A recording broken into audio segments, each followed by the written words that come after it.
Rasul sallallahu alaihi wasallam mengatakan, "Ballighu anni walau ayat." Sampaikan dari aku walaupun satu. Bismillahirrahmanirrahim. Assalamualaikum warahmatullahi wabarakatuh. Alhamdulillah, alhamdulillahi rabbil alamin. Wassalatu wassalam ala nabiyil karim, Nabiyuna Muhammadin sallallahu alaihi wasallam wa ala alihi wa azwajihi wa auladihi.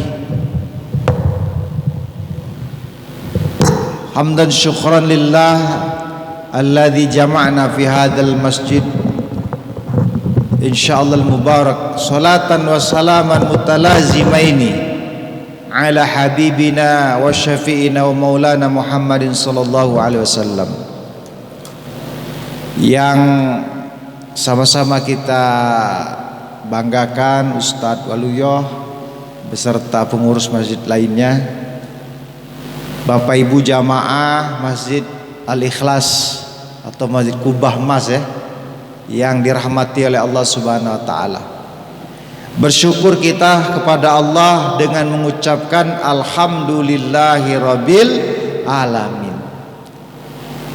Kenapa saya awali dengan kalimat bersyukur?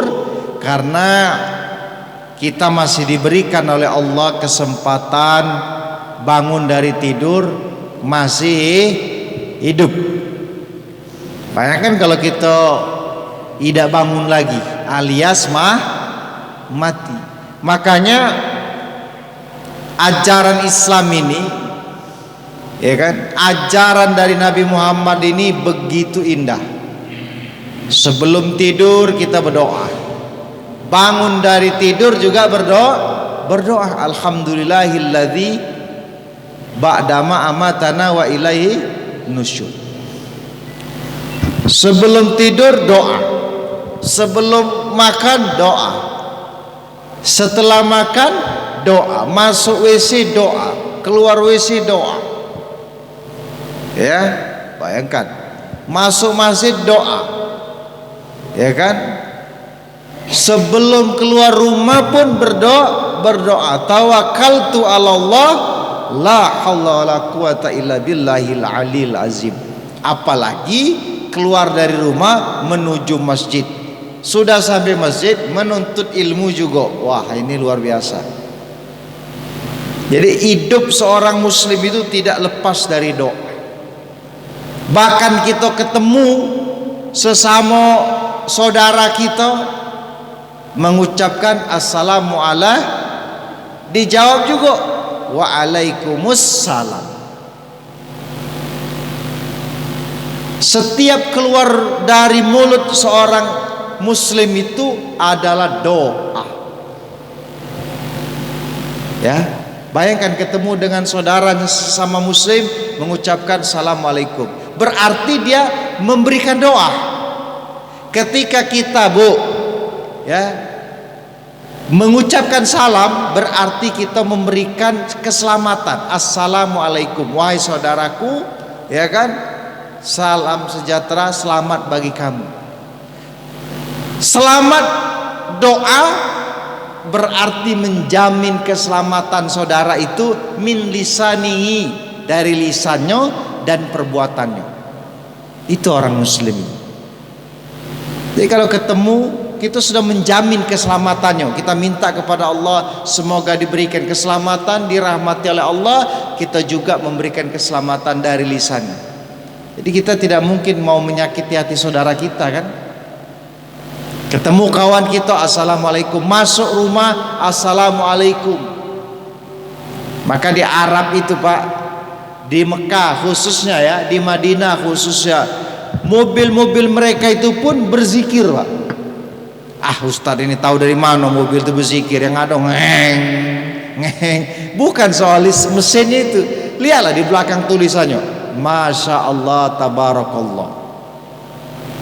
Mobil bagus-bagus itu Pak, tulisan belakangnya Subhanallah. Tulisannya apa lagi? Allahu Akbar. Apa lagi tulisannya? Masya Allah. Apa lagi? Tabarakallah. Jadi ketika melihat mobil yang mewah itu, dia tidak mengucapkan walah kebagus mobil ini, oi. Tidak. Yang ada dia tulis ketika melihat dari depan, Masya Allah tabarakallah, menghilangkan rasa sombong. Ya kan? Mobil mereka bagus-bagus, ya kan? CC-nya besar-besar, ya, mengkilat-mengkilat. Ditulislah kalimat-kalimat berzikir. Supaya apa? Yang memandang tidak kagum dengan benda tersebut, yang punya tidak sombong. Begitu cara orang muslim itu, ya, bersyukur kepada Allah Subhanahu wa taala. Yang kedua, kalau tadi bersyukur dengan mengucapkan hamdalah, bertasbih kita mengucapkan subhanallah, memuji keagungan Allah, keindahan Allah, subhanallah. Beristighfar kita dengan astaghfirullahalazim. Bertakbir kita dengan mengucapkan Allahu Akbar. Hamdalah kita dengan mengucapkan alhamdulillah. Bertahlil kita dengan mengucapkan la ilaha illallah. Bayangkan ya. Jadi semua diajarkan oleh baginda Rasulullah sallallahu alaihi wasallam. Jadi sayang kalau keluar dari mulut kita ini kalimat sumpah. Rugi kalau keluar dari mulut kita ini kalimat menyakitkan hati orang. Ya, maka untuk menjaga lisan ini supaya tidak ngomongi orang, menjaga lisan ini dari menyakitkan hati orang, ya berzikir. Berzikir. Ya, bahkan ada ulama mengatakan, ya gunakan zikirmu.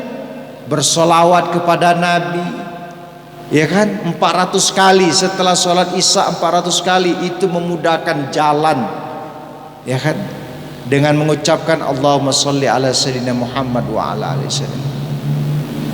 Bahkan ini kata almarhum nih, kata almarhum sahabat saya ini Habib Mahdi bin Muhammad bin Sahab, beliau mengatakan, ya kan, orang yang sering bersolawat itu nanti pada saatnya nanti sakaratul maut itu tidak terasa, Allah mudahkan. Nah, yang kita saksikan dari cerita keluarga dekat beliau yang pada saat beliau wafat, ya seperti itu. Ya, kalau selama ini kita mentalkinkan orang yang mau wafat, dan Masya Allah Habib Mahdi ini, ya kan, beliau yang mentalkinkan orang yang sekitar beliau di rumah sakit. Di ujung akhir hayat beliau, ya kan, justru beliau yang mengajarkan kalimat tauhid, kalimat syahadat. Bayangkan, ini kalau ada orang sakaratul maut, ya kan, ada orang mau meninggal, kita yang menuntunnya, itu pun susah kadang-kadang menuntunnya. Betul Pak ya? Sudah dipaksa-paksa, ya, sudah taruh di depan telinganya, masih juga tidak mau menjawab. Kita bimbing, asyhadu alla ingat dia sering berjudi itu kan, jawabnya skop, keriting, ya kan, disangkonya kartu as, ya kan, dia teringat, ini jangan-jangan skop ini, jangan-jangan keriting ini, jangan-jangan joker ini. Jadi orang itu meninggal bagaimana kebiasaan hidupnya. Nah, beliau kebiasaannya memang majelis salawat. Kebiasaannya mengajak orang berzikir. Kebiasaan beliau mengajak kebaikan. Maka kematiannya pun seperti itu, kematian yang dirindukan. Bayangkan, kita sama-sama menyaksikan, saya kira kan, bagaimana beliau diantar oleh ribuan orang. Sholat di Masjid Darul Mutakin itu 2 kali sholat, 2 kali, saking tidak muatnya masjid itu. Di rumah beliau juga disolatkan, ya, Tidak bisa berkendara, jalan kaki karena padatnya orang yang mengantarkan atau takziah, sehingga orang jalan kaki sampai ke pemakaman beliau. Ini menunjukkan bahwa itulah tanda-tanda orang yang dicintai. Jadi orang yang dicintai itu ketika wafat, orang yang meninggalnya itu tersenyum karena dia akan menghadap Allah Azza wa Jalla. Tersenyum, bahagia, tidak ada rasa kesedihan. Sementara orang yang di sekitarnya itu menangis kehilangan, ya kan? Menangis karena teman, menangis karena sahabat, menangis karena guru, menangis karena murabbi, menangis karena kehilangan, ya. Terbalik, kalau saat manusia itu dilahirkan, yang di sekitarnya tersenyum bahagia, sementara yang lahir itu menangis. Bu, ada ibu, waduh. Bayi itu bu, ini ibu-ibu sudah melahirkan kan, makanya punya cucu enggak loh. Bayi itu pertama kali dia tiba di dunia, nangis ya? Tidak nangis digebuk itu. Ya digebuk itu dipukul-pukul ya. Ya, kalau dia tidak nangis, dua kemungkinan ini. Apa mati atau meninggal atau bisu. Makanya ketika bayi itu nangis, ya kan, ne anangnya senang, ne inonyo senang, wa anangnya senang, wa inonyo senang. Tahu tak wa anang wa ino? Ada sekali dari sini. Kata sekali sini nih. Wong Jakarta kali ya. Iya. Saya ini asli Sekayu, Pak. Ya. Nah jadi apa? Bayi itu harus nangis. Semakin kencang bayi itu nangis, semakin senang bapaknya, emaknya. Lahir anak kita, kata bapak. Kata neneknya, lahir cucu aku ini. Ya senang. Jadi orang di sekitarnya itu senang, bahagia, ketawa. Yang melahirkan, yang dilahirkan itu menangis. Nanti kematiannya dibalik. Ya, yang wafat itu tersenyum bahagia, yang di sekitarnya menangis. Itulah, ya kan, manusia yang diridhoi oleh Allah Subhanahu. Jangan terbalik, Pak. Ya, jangan terbalik pas lahir kamu nangis, sekitarnya nangis, ya kan? Pas lahir nangis galau, bayinya, ya kan? Tidak ada mungkin kalau tersenyum bayinya kan, bingung juga gitu. Pas katanya sengih.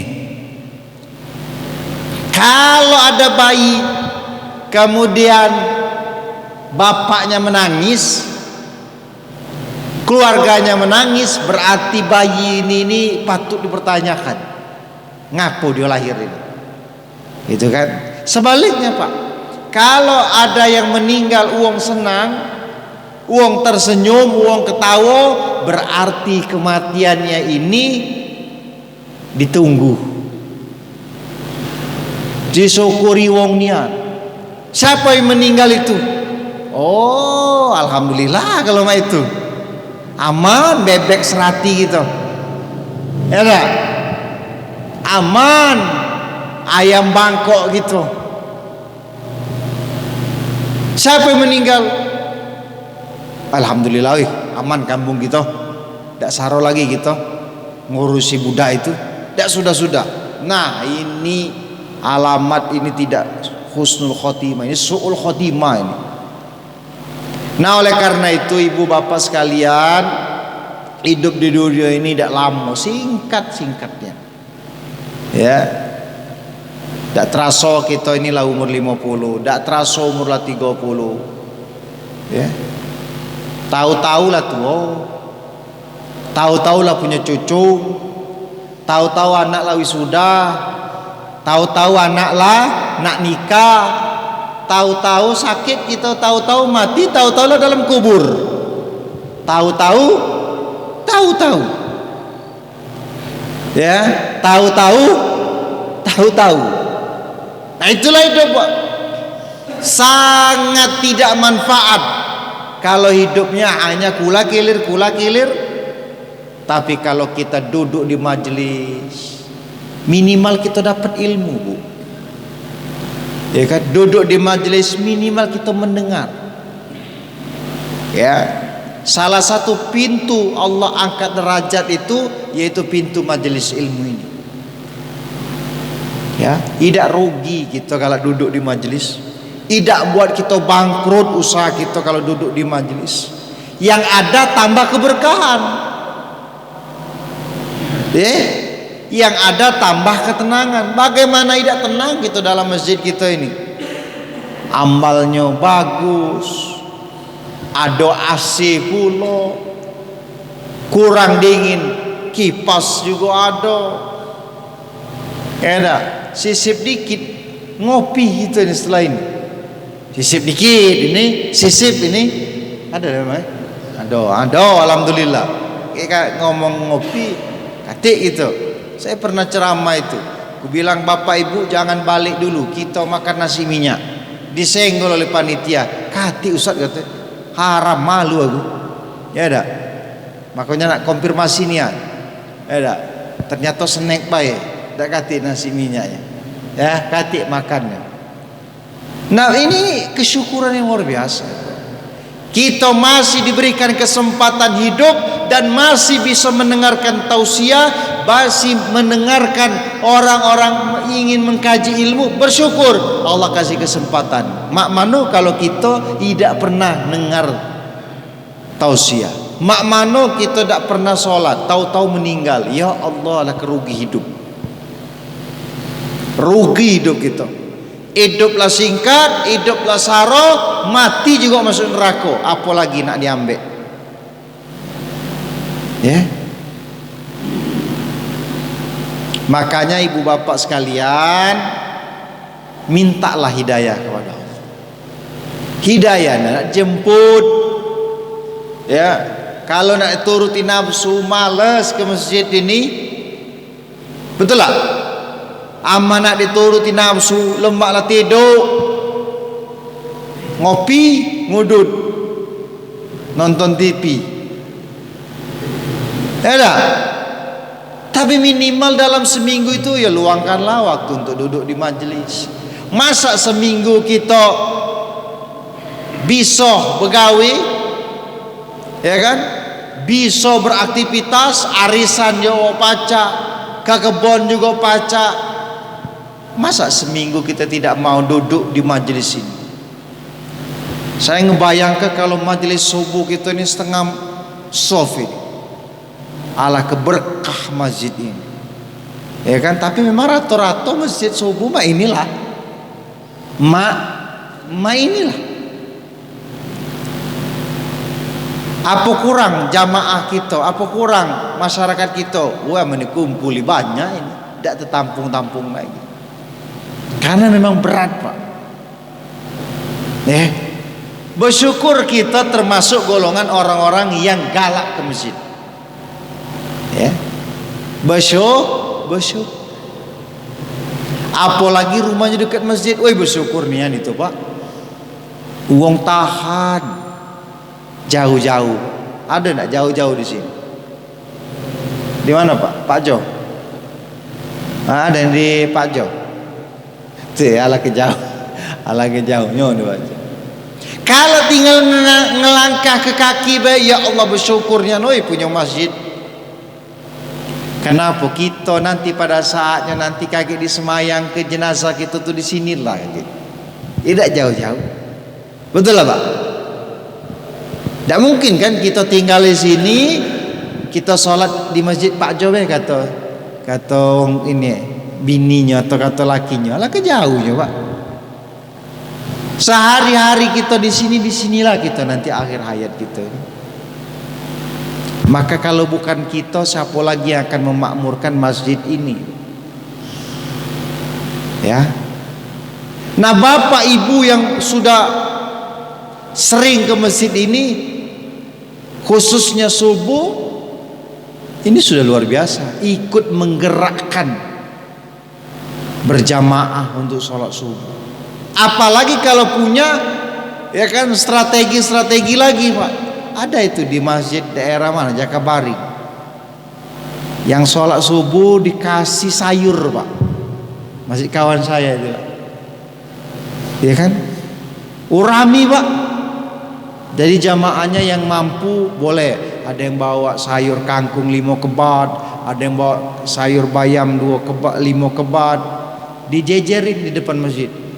Ada yang bawa terong, ada yang bawa timun. Setelah sholat masjid, setelah sholat subuh, setelah pengajian setiap subuh Ahad, mereka bawa sekantong jamaah itu. Isinya apa? Ada kangkung sekebat, ada timun, ya kan, ada cabai ya segenggam, cabai rawit atau cabai apalah itu ya. Kemudian ada sayur apa lagi lah seperti itu, bawa di sekantong. Ternyata rame yang datang, ya kan? Dan jadi viral itu. Masjidnya tidak terlalu besar, kecil masjidnya, tapi dia buat strategi seperti itu, ya, mengajak bagaimana masjid ini hidup di subuh, ya kan? Bagaimana masjid ini, ya, di waktu subuh penuh dengan keberkahan. Setiap Ahad dia bagi sayur, Pak. Dari siapa? Dari jamaah, untuk jamaah itulah, ya kan? Dari jamaah untuk jamaah itulah. Ada juga dari masjid, ya, dijejerkannya, dia cak pasar itulah, ya kan? Bayangkan, ya, kalau di atas meja itulah penuh sayur, ay balik kita bawa sayur ini, ya kan? Minimal hari Minggu ini bebas kita, ya, tidak belanja. Ada juga masjid di Jogokarian itu sarapan, ya, makan siang, dan dia punya prinsip 0 saldo. Masjid tidak boleh ada saldo. Ada uang, gunakan untuk umat. Ada uang, gunakan untuk umat. Dan memang seperti itu, ya kan? Nabi itu tidak pernah menyimpan uang walaupun 1 hari. Itu hebatnya Nabi itu. Ada uang, gunakan untuk jalan dakwah. Ada uang, gunakan untuk jalan dakwah. Kalau kita belum sanggup, ya Pak ya, Bu, kita sudah mikir 5 tahun yang akan datang, kita udah mikir 10 tahun yang akan datang. Baru kawin sudah mikir mak mano anak ini sarjana. Baru kawin kemarin,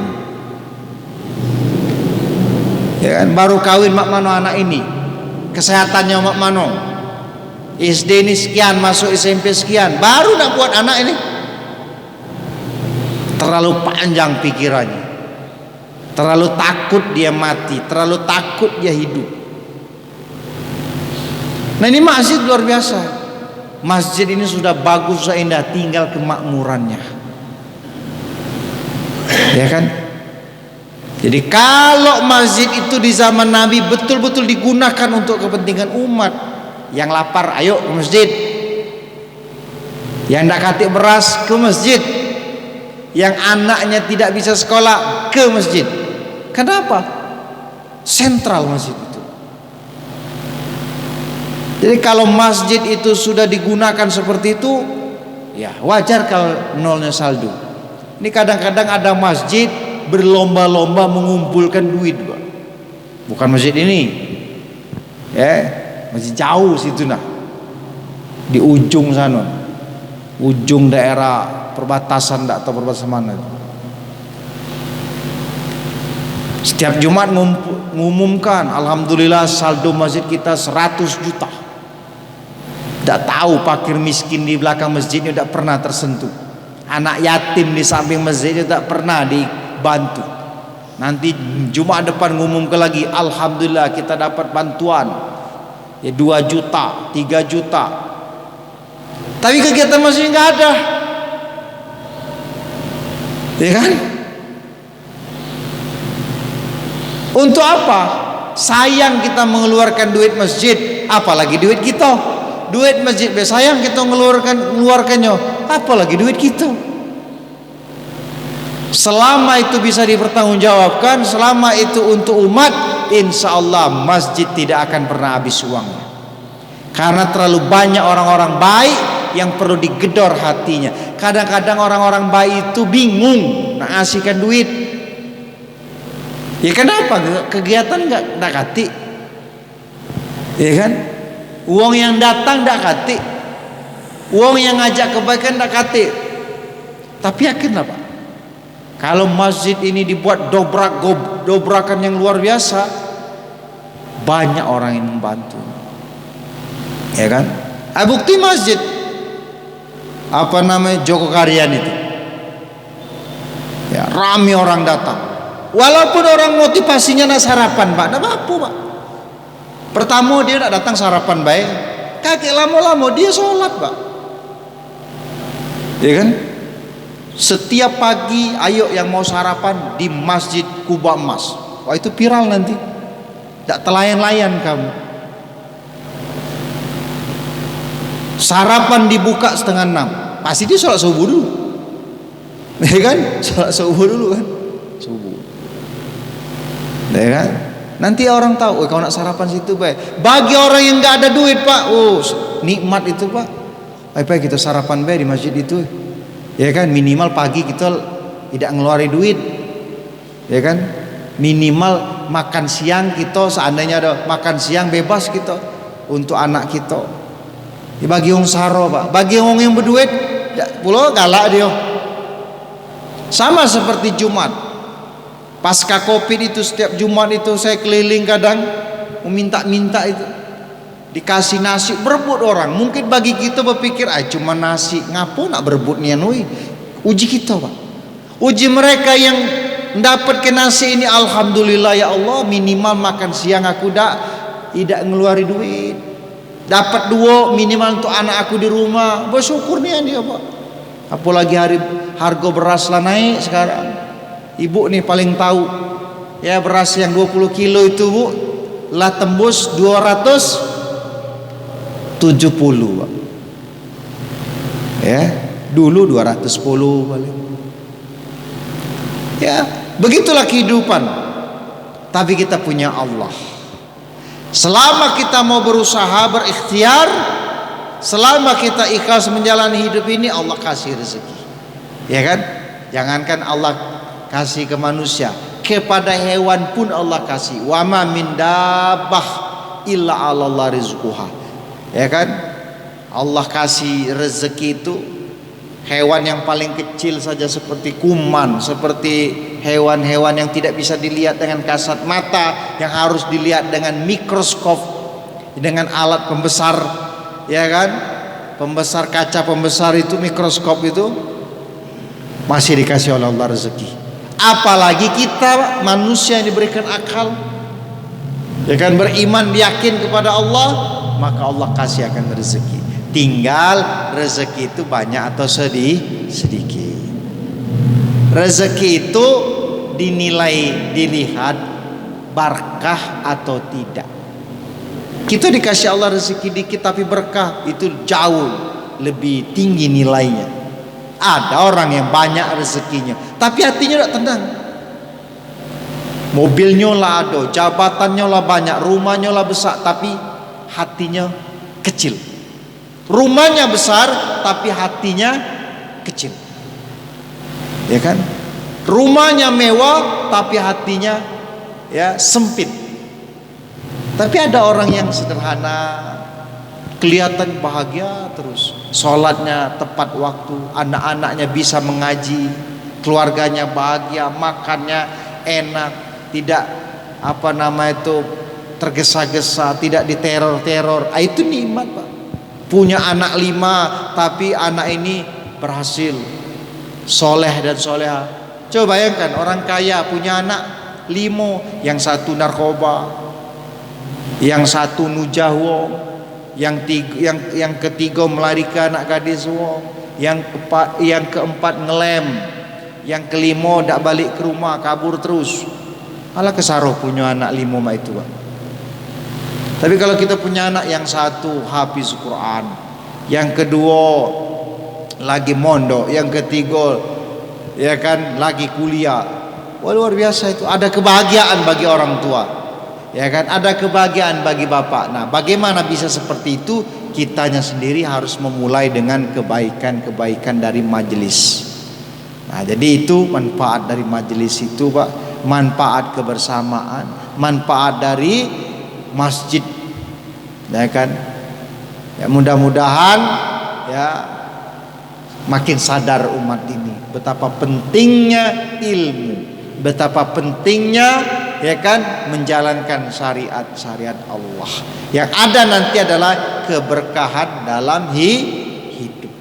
Saya mungkin itu yang dapat saya sampaikan. Mudah-mudahan Allah memberikan keberkahan bagi kita semua, ya kan, diberikan kesehatan, diberikan kekuatan lahir dan batin, dan diberikan rezeki yang halal. Amin ya rabbal alamin. Billahi taufiq wal hidayah. Aqulu lakum wassalamu alaikum warahmatullahi wabarakatuh.